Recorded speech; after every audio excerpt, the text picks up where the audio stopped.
We are on the final page of the estate plan design worksheet, page 7, and we're talking about distributions of property at the second death.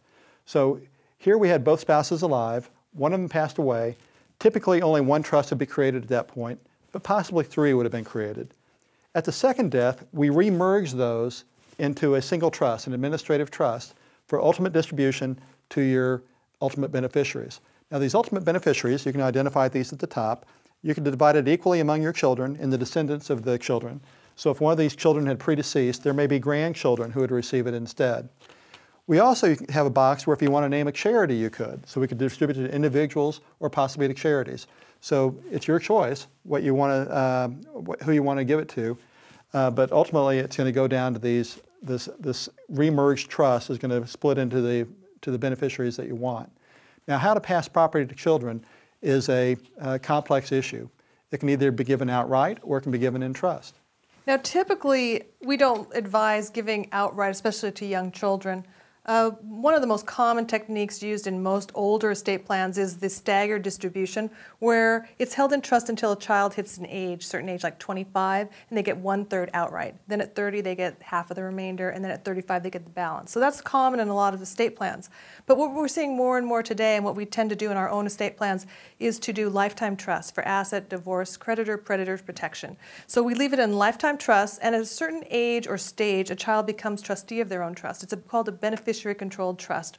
And so when the child serves as trustee, the child can make distributions for his or her health, education, maintenance, support. But if they leave it in trust and keep things in the name of the trust, it can't be taken in a divorce.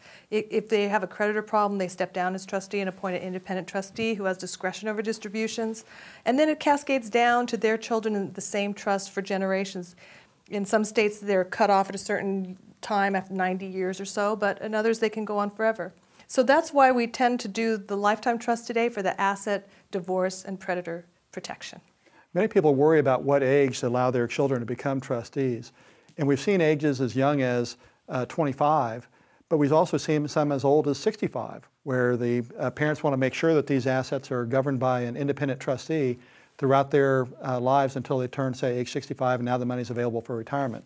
But it's not uncommon to see children have the ability to take over their management of their own affairs at, say, 25 or 35. It doesn't mean the assets of these trusts aren't available to the kids during that time, because they're able to receive income and distributions of principal for health, education, maintenance, support from this third-party trustee during the time that the children are below the age where they can serve as trustees themselves. And when you design your trust, all of this is amendable and revocable, so don't let it stop you from preparing a plan that you can later change if you want to. And don't let the complexity of this discussion discourage you either, because all we need to know is, do you want control or not after the first death? Then we design all these sub-trusts for you, so don't worry about that either. The last thing you just have to decide is what happens if all your beneficiaries are deceased. It's remote, of course, and that's why we call it remote contingent beneficiary.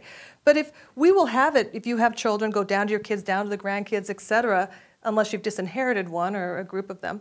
But if they're all wiped out, we will typically have it go to your heirs at law, which means your parents, if they're not alive, your brothers and sisters, if they're not alive, nieces and nephews.